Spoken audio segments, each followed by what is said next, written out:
Yo, what up, though? My man Brown. What up, though, Tom? We back in the building. Back in the building. What's up, everybody? Welcome back to the Keep It a C Note podcast. Yeah. I'm Tone, that's Brown as always, man. We ready to... let's just get right into it. Let's keep it a C note. This is the episode where this guy names 10 people that's better than Nas. 10 people. Let's hear it. 10. And he said Nas is like number 12. So let's hear the 10 that he's putting over now. All right, before I lay out my list, I got to give y'all my criteria. Okay. My top 10 is based on longevity, hits, impact, lyricism, and features. You dig what I'm saying? So you got, for you to be top 10 on my list, you had to have excelled in those areas. Okay. So cats been getting at me, so finally y'all gonna hear it. Here comes my top 10. Let's go. Number 10, Busta Rhymes. You got to Busta been in the game for so long. You gotta be. Busta's features are there. Busta, he gives you lyrics, he got different styles, he changes up his styles on you, and Busta been delivering hits for 20 years or more. So that's why he's number 10 on my list. Busta better than... Busta's number 10 on my list. Number 9, some cats gonna say it's a little low for him, but he ain't had a body of work that I feel like everybody else had, but he did have a great impact on the game. Notorious B.I.G. is number 9 on my list. You true. Yeah. Listen, he's only had 2 albums. Now, those albums were fire. Ready to Die, amazing. Right. Life After Death is one of the greatest double albums you'll ever find out there, but his catalog stops there. So I can't vault you up to the top, number 1 and all that, because your life got cut short too soon. That catalog though, right there, just dope. Just you could count the double albums. Just you could say that's 3 albums. And that catalog alone, sheesh, number 9. You better have some heavy hitters. Number 8, Snoop Doggy Dogg, man. Snoop is an OG. Snoop has reinvented himself. Snoop has an impact on the game that you're still seeing today, that he had from the beginning, where people changed their flows, their styles. They wanted that West Coast gangster feel in their songs. So that's why Snoop is number 8 for me. Number 7, a favorite of a lot of people. He's been in the game since he was 16 years old, changing up his flow, he takes chances. This is another thing for me. You gotta take chances. You can't give me the same product every time. Lil Wayne. Lil Wayne has only put out maybe 1 or 2 projects that I would say was or below. You know what I'm saying? But he still tried different things with that, with the Prom Queen and all that kind of stuff. That was a wild album. I liked it, but it didn't get the pub that everybody thought it would get. I think Wayne changes up his styles enough to keep himself in the game, keep himself relevant, and he does good features, good albums, so he's number 7. Number 6. This one right here is very controversial. People love him or hate him, that's the line with him. Number 6 for me is Eminem. Exactly. Eminem can flow, can spit, can freestyle, can battle, can come at you, can give you an R&B ballad, a silly track. He can give you a regular radio play. He can give you songs that you could never play on the radio, and he's been doing it for like 20 years, and his features are good. Can you ride around listening to Eminem? I think you can blast Eminem in the whip. I'll blast him. I'm not riding around talking about playing those songs, talking about heavens. So number 5. Number 5 is one of the pioneers of hip hop, Big Daddy Kane. Okay. Big Daddy Kane could give you a party hit. He could give you a freestyle. He gave you one of the nastiest songs in Raw. Raw is just disgusting. You could play Raw in the whip, at a barbecue, at a party, at a club, anywhere. Raw was it. Right. And he was very, very influential with his style. I feel like he was him and another guy I got on my list, really took the streets and the party and made them into one style. So that's why he's number 5. Number 4, KRS-One. My man he does it all, man. He literally does it all, and he keeps it absolutely 100% honest. Like, he's going to give you the real of what's going on in the world, in the hood, in life, and he's going to make it into a banger. So that's why I say KRS-One is number 4. Number 3, my man from the West Side, Tupac Shakur. Tupac's catalog he just keeps coming with stuff. He may drop an album the next week. I don't know. That's a fact. But my man's been dropping albums, and they've been hits. So that means in his time, he was putting in work in the studio. And Tupac can give you a song for your mama. He can give you a song for the homies. He can give you that party joint. He can shout out his place, the West Side with California Love. He can come right at your whole family with Hit 'Em Up. You know what I'm saying? So Tupac had reach that is almost unmatched. He could just flip it up, and he kept giving us something different. Plus, he actually played a character on one of his albums in Machiavelli, which was a sick album. You know what I'm saying? So I gotta give him that. Number 2, Hov, Jay-Z is my number 2 rapper. 30 plus in the game, consistent. He's retired. He was just like Michael Jordan. He retired and came back and gave it to you, and he keeps doing it. And everybody is trying to find the next Jay-Z. Dude has been able to last, and he's not flashy. There's nothing flashy about Jay-Z. He's just gonna give you bars and hits. You know what I'm saying? He don't dance. He don't do none of that stuff. He just gonna give you bars and hits. And but he had him bouncing now. Oh yeah, he gonna make you bounce, but he ain't gonna do none of that wild stuff in the song. He gonna give you the good stuff. And number 1 on my list, the God, Rakim Allah, the pioneer. I feel like hip hop couldn't be what it is today without Rakim. Him and his DJ just got together and they put down lyrics, party hits, bangers, all of that stuff. And a thing that's crazy is he did all of that without cussing. Right, that's dope. That's crazy. The creativity you got to be able to have, especially with hip hop head, where we used to hear cuss words, to be able to bring all of that out with just bars and words and never using derogatory language, which, I don't care. I don't mind. I like it. Right. But to do that, you got to be super creative. So that's why the guy Rakim Allah is number 1 on my list. Dope. So there y'all got it. Dope. I can't go wrong if you say Rakim. But I do take exception to you saying Busta Rhymes. All right, so let's hear your top 10.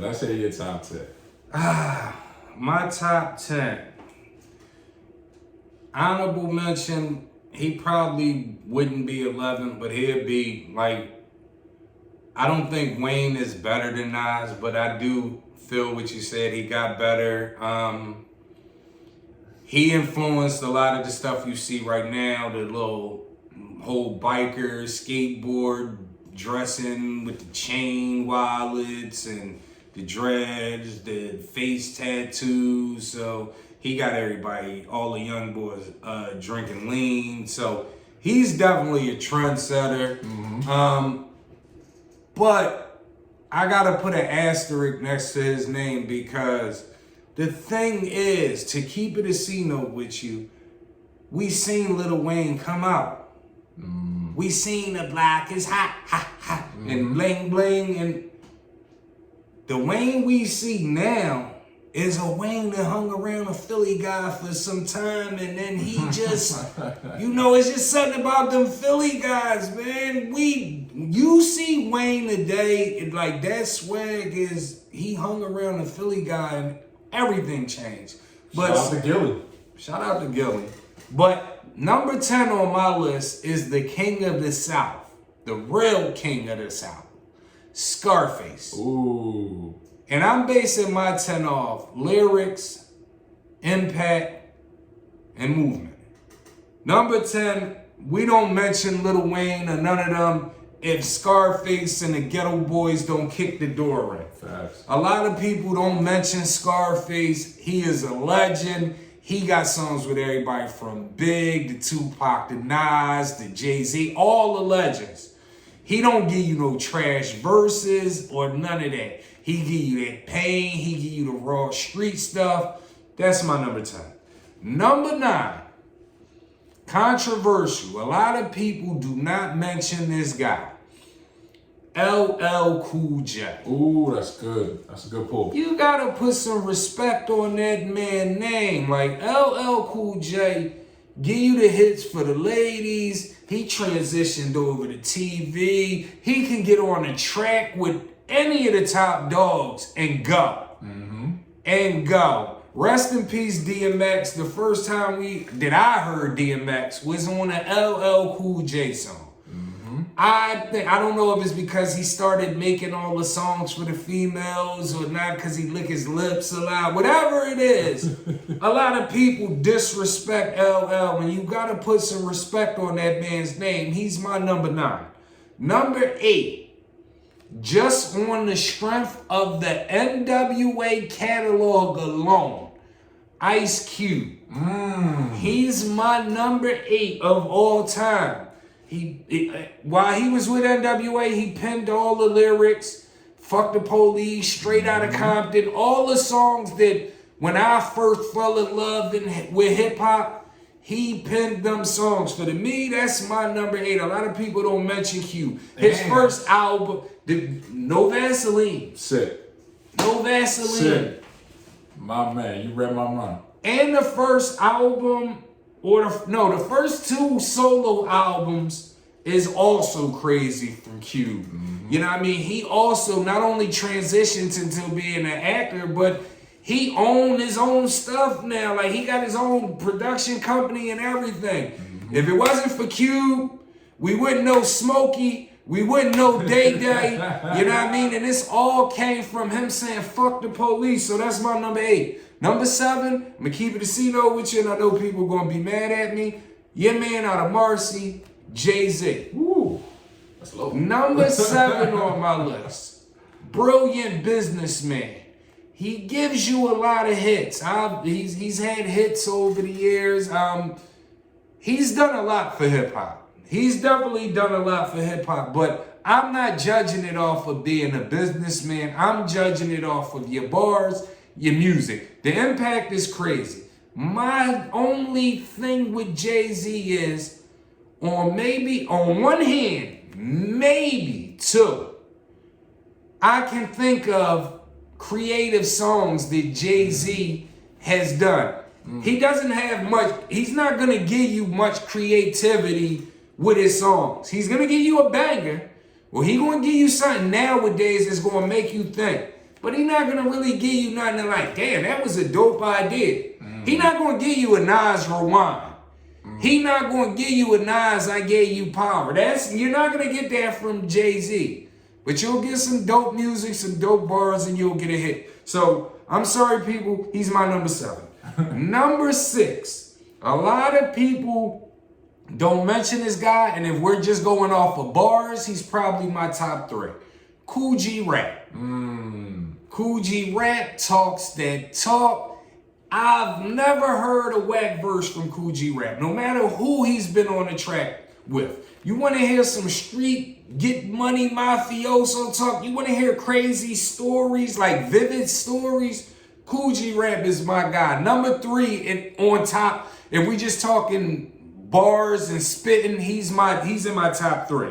But he's my number 6 overall. Number 5, KRS-One. Yeah. Like you said, KRS-One can give you songs. He can rock the party. He can freestyle. He can tear you out the frame battling. You know what I mean? He's got the total package. So he would be my number 5. Number 4, Notorious B.I.G. And the only reason he didn't make my top 3 was because of what you said, just them albums. But those 2 albums, B.I.G., when everybody was talking about gin and juice and all of that West Coast music, Biggie kind of helped bring it back over to the East Coast. I know for me personally, he reeled me in. Because I was listening, it's a crazy messed up world, it's a dog, you know what I mean? I was into all the West Coast music. And a lot of my older cousins was like, they wasn't really on that wave. They was on real hip hop stuff, but I think Biggie kind of ushered it in as far as commercial tracks and as far as lyrics. Now, he's one of those guys that I'm talking about, though. if we doing lyrics, like, I don't think he would bar you to death. Like, he had basic flows. You know what I mean? I think Kool G Rap lyrically would be over than him. But Biggie know how to rock a crowd, and his storytelling is crazy. Yes, absolutely. His storytelling is crazy. One of the best. So that would be my number 4. My number 3 would be your number 1, Rakim. Everything you said. I don't think it's no Nas and a lot of these other guys if it wasn't for Rakim. The only thing that I say would not put Rakim up in my top 2, maybe even my number 1, is I think that when he had the game on Smash in the 80s, and he just took too long of a period to drop. Because I think he dropped like 88, 89, and then the next album didn't come out till like 98. And by the time the next album came on, it was just a whole nother wave of, but for years before that 98, 99 album came out, we always thought we was going to get a Rakim album. We always thought. And it never really came. And by the time it really came, like, if you wasn't a real hip hop fan, by the time that next album came out, people was already on to Nas and Tupac and Biggie and Jay-Z. So that's what knocked him to number 3. Number 2 for me, Tupac Shakur. Like I said, like you said, Tupac can go anywhere. He's got unlimited music. Like if I'm on a warpath, I could turn on All Eyes on Me. I think that's very underrated double album. Very double, especially the second CD. Well, you know what I mean? That joint is crazy. He just every lane, like you said, he touched every lane, and he was a workaholic, man. He was a workaholic, so I gotta put Pac 2. And number 1, we ain't even got debated. The King of Queens, Nas. You know what I mean?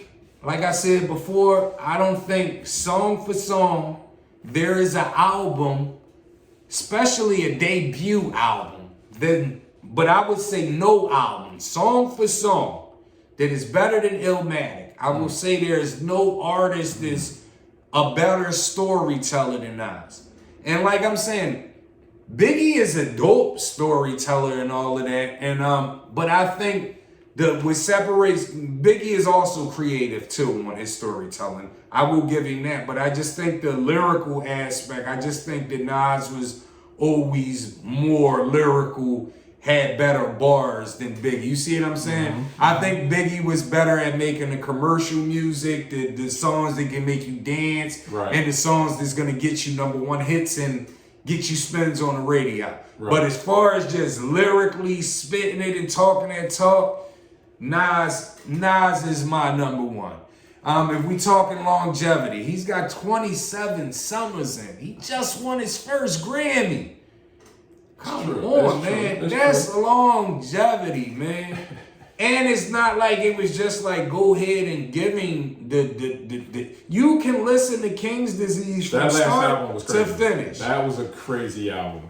And he got 27 summers in, man, and he's never really compromised. You're not going to turn his album on, hear 6, 7 songs for the radio. So that is my guy. One of the things that knocked me down with Nas was that Kanye album. What he did with Kanye. I'm sorry. Keep talking. Listen. It just was terrible. Listen to what I'm going to tell you. Let me keep it a C-note with you. Everybody's still going to say Jordan is the best even though he had them years in Washington. Ooh. Like Jordan did. So Nas might have gave you 1 or 2 bad projects that you didn't like, but he still gave you many masterpieces. You gotta take that into consideration, man. That's my top 10, man. Right, and I pray that y'all grind him up, especially about Busta Rhymes and Eminem. Like, you got to be kidding me. Bring it on. I'm ready. All right, so speaking on your man Nas, we're gonna introduce a new segment where we grade the sample versus the original version. Okay. So we're gonna come out the gate with your man Nas, If I Ruled the World versus Houdini's Friends. Which one you taking? As far as better song or? Better song, your pick. What you feeling? Houdini is the more impactful song out of the two. But if we're talking about which one am I putting on in my playlist, come on, man. Escobar and El Boogie, man. Come on. All right, so I'm going to take Houdini too. That's an old school smash, you know. It came up and it still got relevant. That feeling. It still got that relevance. Next one, Mace, Feel So Good versus Kool and the Gang, Hollywood Swinging.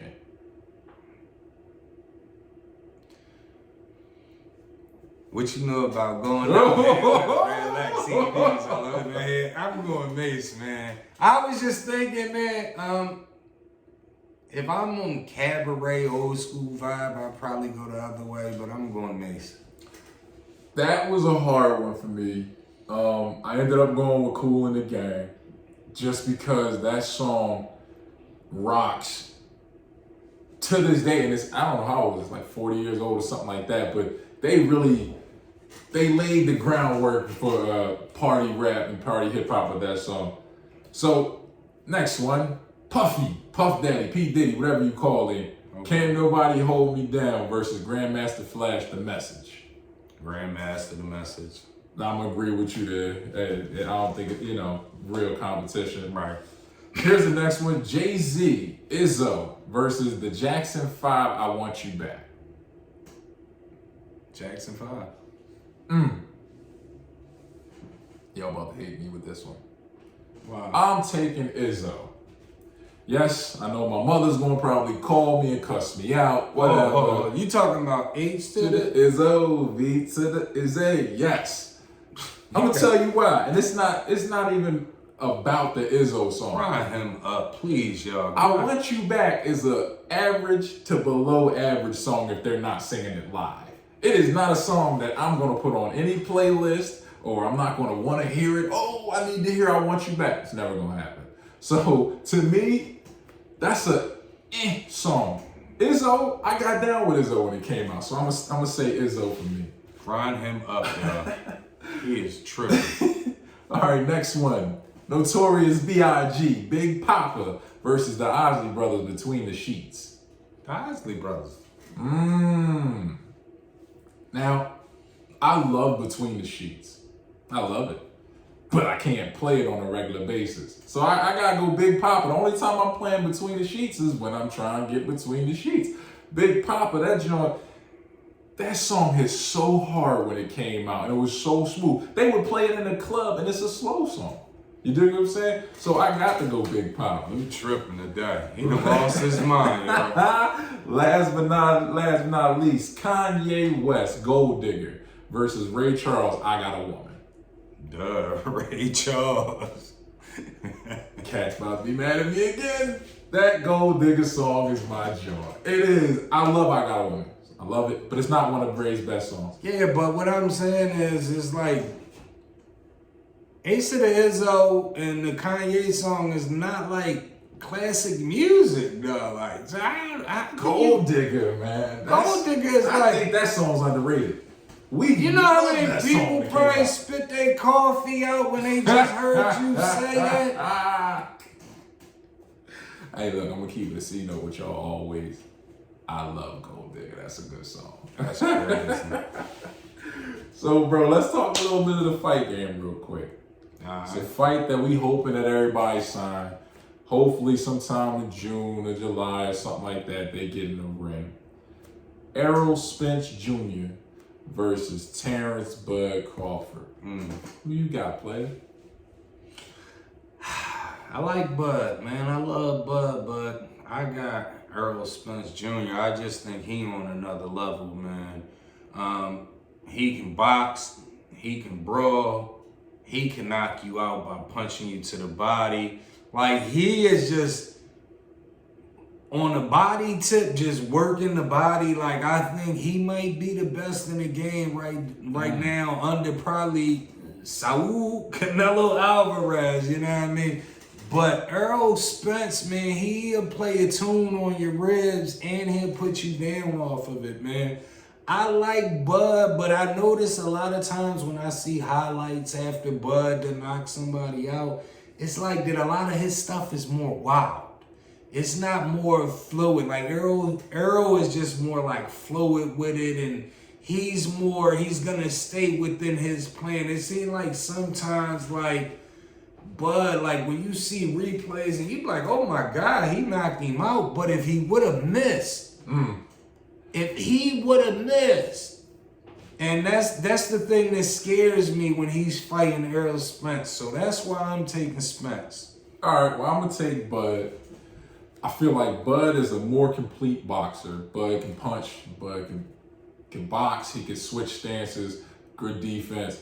I feel like you said, if Bud doesn't get wild, I don't think Errol Spence has a chance. I honestly think if Bud comes in to just box, I'm not coming in to knock this dude out. I'm not coming in trying to show my muscle, and I'm just going to show you how I box. I think he beats Errol Spence by a wide margin. But that's a big if, though. When have you ever seen him not? When has Bud not been wild? Like he's known for throwing wild punches. The reason why I feel like Bud gets wild is because he knows the guy in front of him can't compete.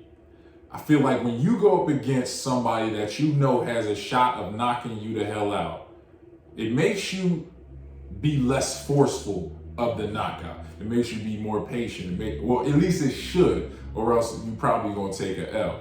But I feel like if he comes into this fight knowing, Errol's he's got hands. So if I box this dude, by round 6, I will be ahead. I'll start pulling ahead, and by the end of the fight, I think Bud wins it. Listen, wide margin. That's why I say Saul Canelo Alvarez is so great. Oh no. And this is why, because when you get a habit, especially in boxing, you just don't break that habit. I don't care if you've been training 6-7 months, you don't break that habit. So what I mean by that is being wild is part of Bud's boxing. That's what he does. He takes chances.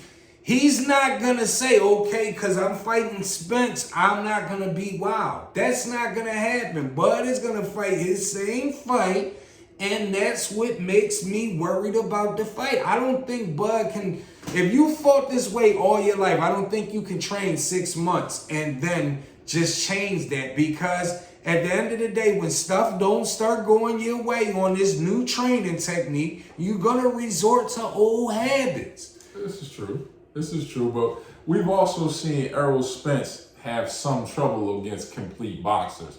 So who did he have? I haven't seen Errol Spence have trouble against nobody. Who's the last fight he didn't? He went the distance with what's the dude? Down in Texas. Most of the times when he's going the distance with them, that's because he's toying with these guys. If you look at it, every fight that he's going the distance, he's beat the break. It hasn't, just because it went the distance doesn't mean it was a close fight.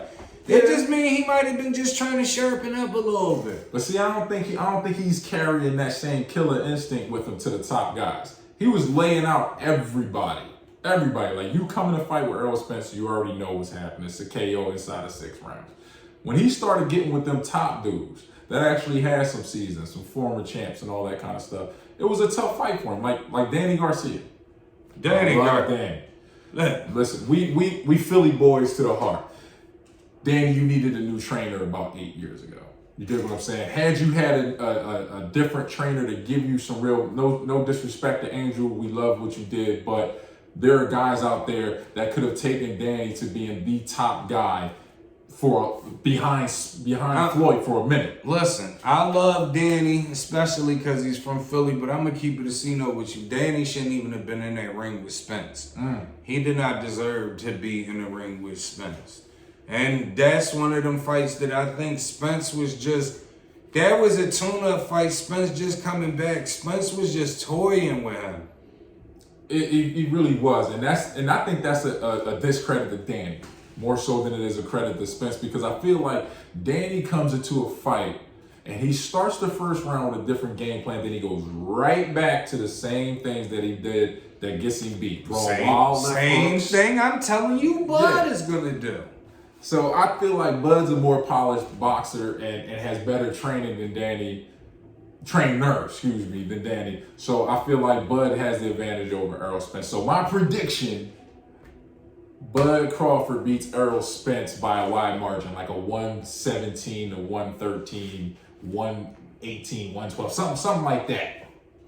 And I'm going to say Errol Spence wins probably a little bit closer than that, just on the strength of his name. But I think if they were to fight, I think really, I don't want to say dominate, but I think he was kind of sort of dominate, but I think he's just a little bit more patient.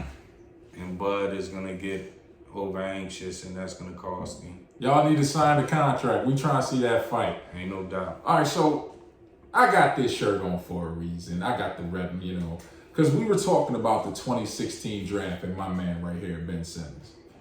So if you had to redo the 2016 draft, let's hear your draft order. All right, so we only doing the 7, right? Yeah, top 7. All right, so at 7, I would probably take Buddy Hield. Buddy Hield is the best shooter still out of that draft. He don't play defense like that, but he's getting better and he's helping the Kings get better, so he would be 7. Number 6, I think, would be Domantas Sabonis from the Pacers. I think he's out of all of these guys, he's probably the best role player. You don't have to run no plays with him. You can run pick and roll, pick and pop every once in a while. But other than that, he's old school. He'll get his off the boards. So, and he can pass and he can shoot a little bit. So he would be my number 6. My number 5 would be Pascal Siakam. I think since Pascal's come in the league, we've seen the growth in him. He's grown. I think what may have stunted his growth a little bit was he's always had a ball dominant player there. So what I mean is he started off with DeRozan. Then he had Kawhi Leonard. Van Fleet and Kyle Lowry are now ball dominant. So, but he's also another good role player. And like I said, he still can improve. So he would be my number 5. My number 4 is where you probably get mad at me at, because it's your guy on your shirt. Ooh, wait. If I could redo the 2016 NBA draft, Ben Simmons would be my number 4 pick. He's great athletically, plays great defense, but I feel as though that's it. I feel as though that's it. I feel as though the passing thing gets blown out of proportion. The dude is 6'10", 6'11". He's supposed to be able to see over the defense. He's matched up against dudes that's like 6'3". You know what I mean? He's bigger. I give him credit because he can handle the ball and he's athletic, but I don't think I can't build a team around him. I don't think I would. If I'm building a team around Ben Simmons, I feel as though I need too much. That's just, I got to keep it a C-note. Number 3, B.I. Brandon Ingram. I think Brandon Ingram is a great scorer. I think Brandon Ingram got caught up in being drafted by L.A. when they was just discombobulated. They didn't know if they wanted Russell. They didn't want to know if Ingram, Lonzo. They didn't Randall. Who they had too many young pieces and didn't know who they wanted to focus around, which I think held him back a little bit. And then your guy LeBron James came over here, came to LA, and he basically put Brandon Ingram on the trading block from day one. You know what I mean? LeBron is a great GM. He put Brandon Ingram on the trading block, and he had to play through that. So now I think he's just getting, like, he on the team. He know he don't have to be the man. He know at worst case, I'm the second option. If he would have been drafted by New Orleans and then they got Zion and all that, I think he would be way better right now. Number 2, my man out of Denver, he just got hurt, Jamal Murray. Jamal Murray, I feel as though, suffers from what Pascal Siakam suffers from. If it wasn't for the Joker I think Jamal Murray would get mentioned like Dame Lillard and Steph Curry. I think he would be an elite point guard if he had his own team. I really don't like that Denver runs their offense through the 7-footer. It kind of takes away from Jamal Murray. But he can shoot. He can play point guard. Not so great on the defense, but you can work on that. But he would be my number 2. My number 1 guy would be Jaylen Brown. Just on the strength from 2016, he averaged 6.6 points a game in 17 minutes. Today, he averages double the minutes, 34 minutes, and he averages 24.3 points. All that while he had to share the ball with Kyrie Irving, when he had to share the ball with Kemba Walker, Jason Tatum. I'm trying to think if Isaiah was over there when he first got over there. Isaiah Thomas. But he's had to share the ball with a lot of guys, and for him to still elevate his game, and his game is still growing. He couldn't shoot at all when he came in the league. Nah. He has a reliable jumper, and the most important thing is he has heart. He's not scared to stick to the best defender. He's not scared to take the shot. He's not scared to go at whoever's sticking him. And I think right there, out of all of that, you can't buy heart. And he has the most heart. That's my number 1 guy if we redo the draft. Ooh. All right, so I'm gonna go with my 7. Here we go. Number 7, Brandon Ingram.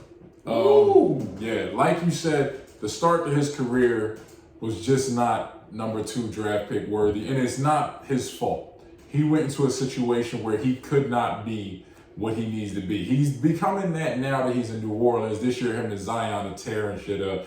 But I feel like he's still got a little ways to go, but he's developing. Right. He doesn't play the defense that all the other guys on the top 7 do, but he's learning to become the player he should be. So he's number 7. Number 6 for me, Buddy Hield. One of the best 3-point shooters in the game. He was not that when he came to the league. He was an okay shooter. But now he is a dead eye. If you leave me alone, I'm knocking this down 3-point shooter. Sacramento is a terrible team. I mean, they're not a good team now, but they don't win many games without Buddy Hield on that team. Number 5. No, number 4. Number 6. Number 6. What I said? Number 6 was Buddy. No, number 7 was Buddy. No, 7 was Ingram. 6 was Buddy. Number 5. Your boy Jalen. Ingram. Yeah. Your boy Jaylen Brown. You got him at what? 5? Number 5. Wow. Number 5. Yeah, I got him at number 5. I feel like the fact that he has to share the star role with Jason Tatum and Kemba Walker hurts him. Yeah, he's a good player, but he's not your franchise. And to be a top pick, you got to be a franchise player. You got to be the franchise. Right above him, number 4, Domantas Sabonis. You can't teach 7 foot. He's left-handed, can handle it, can knock down the 3.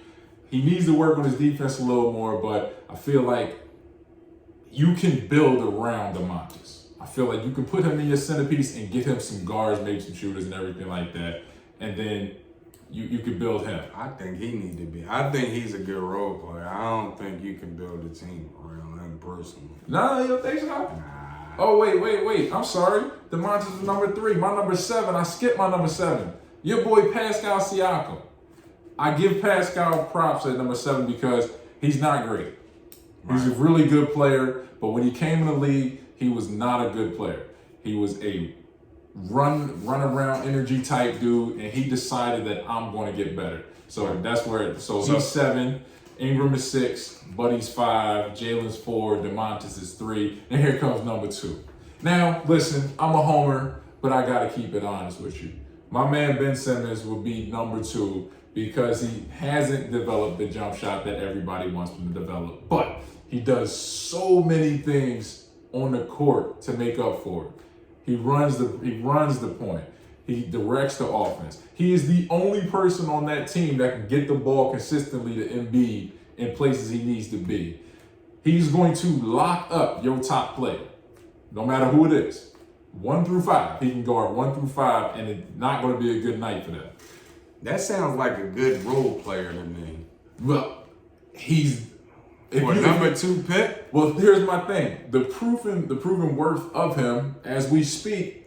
I think they just won as we're taping this, but they had lost 4 games straight without him, and not all of these teams we played were top-notch teams. So that shows you his importance to that team. Because without Ben, I don't feel like Embiid is going to be as great as he is, because Ben knows how to play off of Embiid. And that's crazy, because I feel the opposite. I feel as though Ben Simmons takes away from Embiid. Oh man, I feel like, and I feel like it's proven itself this year the most, where you're able to see when Joe is struggling, Ben will go and he'll run to the basket, he'll go to the hole a bunch of times, and he's improving his free throw shooting. It ain't there yet, but he'll get it. That's more important to me than getting a jump shot for Ben Simmons. I feel like if he can hit free throws, he won't be afraid to handle the ball in the fourth quarter or go to the rack and have to knock down plus free throws. It's a big if. It's a big if. My number one, and like you said, man, it sucks that he got injured, but Jamal Murray. Jamal Murray is one of the select few guys that I would say, I know Brown wouldn't call him this, but I'd say he's a killer in the league. His problem, and this may sound stupid, but I'm going to keep it a C-note with y'all, is the fact that he plays with the Joker. The fact that Denver feels like they should run their offense through the Joker rather than Jamal Murray. That is a big mistake. He is your best scorer. Yes, the Joker can do playmaking things and all like that, but guess what? In the playoffs, that will hurt you. Yep. Because if he is out by the 3-point line and everybody else is trying to scramble, it's not going to get it done. I feel like they had a chance at the chip after they made all their moves if Jamal Murray was the focus. If he was on his own team, like you said, if he was on his own team, Jamal Murray would be considered a top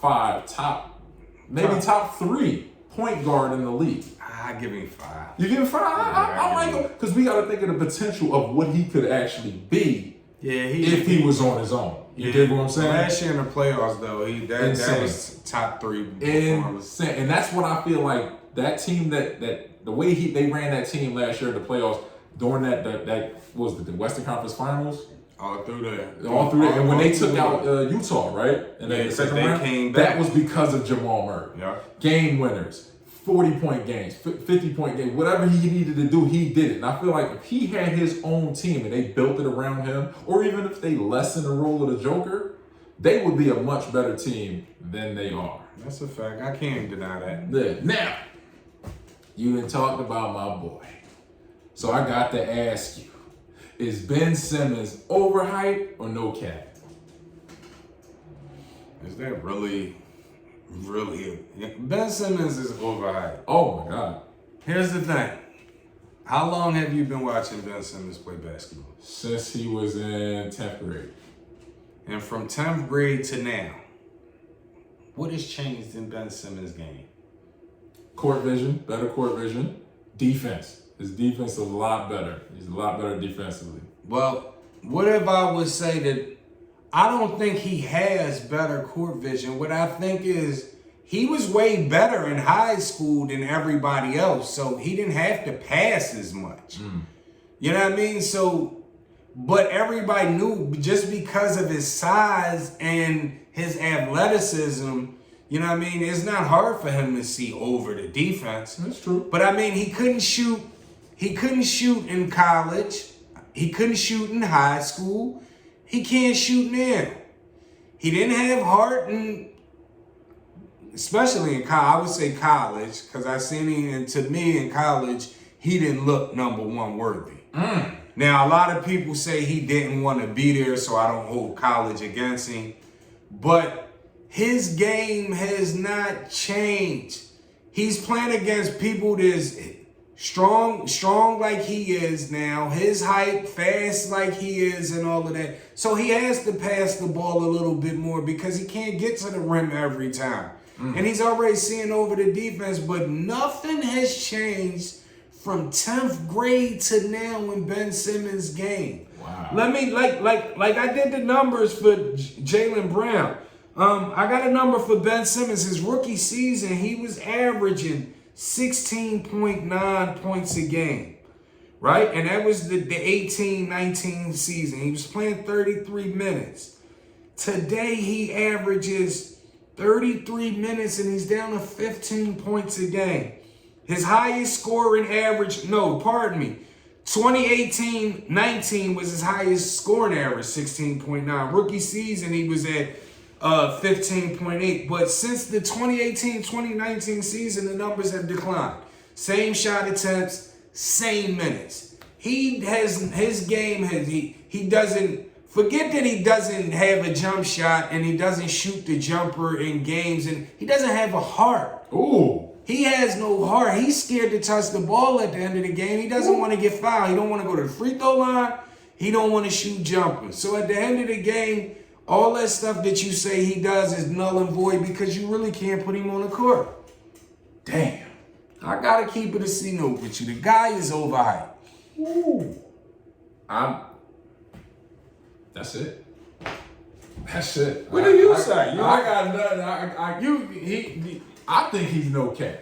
I think Ben Simmons is no cap. I feel like. Are you speaking as a Sixers fan? I'm speaking as a basketball Let's keep fan. it a C-note for a minute, right? Yeah. Let's just say, since we just did the recap, let's say 2016 draft, the Sixers drafted Jaylen Brown.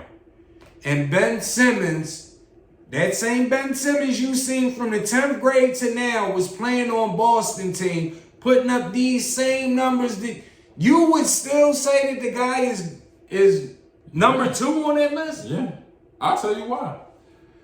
If he was on those Boston teams, he'd have one of these. He'd have one of these.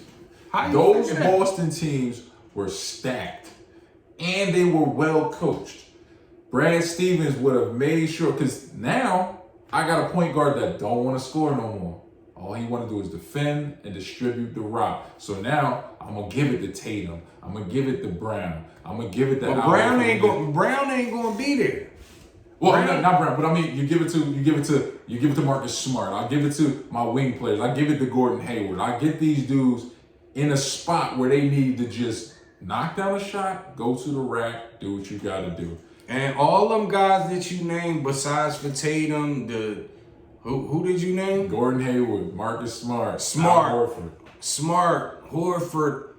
I mean, especially Gordon Hayward off the injury. All these guys is just role players. Ben Simmons would have been another role player on that team. It's basically what you're telling me. I feel like if you're looking at Ben Simmons as a scorer, then you would say he's all right. But he's not a scorer. That's not his role. That's not his game at all. But my thing is, as a number 1 pick in the NBA draft, right? You're supposed to be changing a franchise's situation. I think with Ben Simmons, the way he handicapped, you can't shoot free throws, can't shoot jumpers, won't shoot jumpers, doesn't have heart. I think when you draft him number 1, if you're building a team, you need too many pieces that you got to put in place with him. Because now you don't really need a 3-and-D player. He's basically a 3-and-D player without the 3, but with the better passing. You see what I'm saying? So now you don't got a 3-D. Now you need spot-up shooters and like you need a lot more scoring. I'm keeping the C-note with you. You killing me. I'm going to keep it a C-note with you. But look, this is the interesting thing, people, right? Because when my co-host walked into the building today and I seen his shirt, I knew I was going to get him. I knew it was only a matter of time before I get him. Because look, I want you to get closer to the camera. I want everybody to look at his shirt. Look at Ben Simmons 3. You see, that's the only thing that's red on his shirt. Even NBA Jam is not around anymore, but they even know if we put Ben Simmons on the game, the guy can't shoot. Even NBA, look, who would make a shirt like that? Look how red it is. Look at that joint. You got to be kidding me, man. You know what? That guy's overhyped, man. On that one, we gonna end this way. He gonna stop killing my man Ben. Listen, Brown, he do it again, man. He killing us with I gotta keep it a Man, I feel like we gotta drop funk flex bombs. I said it before, but every time it's just blowing my mind. Hey, listen, man, I can only keep it a C-note with you, man. And I know Philly fans is gonna be upset with me. Oh man. my God. But Ben Simmons is overhyped. Thank y'all for tuning in. Keep tuning in. Check us out on Facebook, Instagram, Twitter. Our platform is all over streaming. Yeah. Thank y'all for following. Keep commenting. Yeah. Keep keeping it a C-note with us. And make sure you tell everybody. Tell everybody. You know what I mean? My man Brown, you did it again. Damn. He should have never wore that short hair. He lost his mind. I said, as soon as he walked in the door, I said, oh, I'm going to get him. I seen the red from all the way across the room. I said, oh, I'm going to get him. See y'all next week, man. We out of here.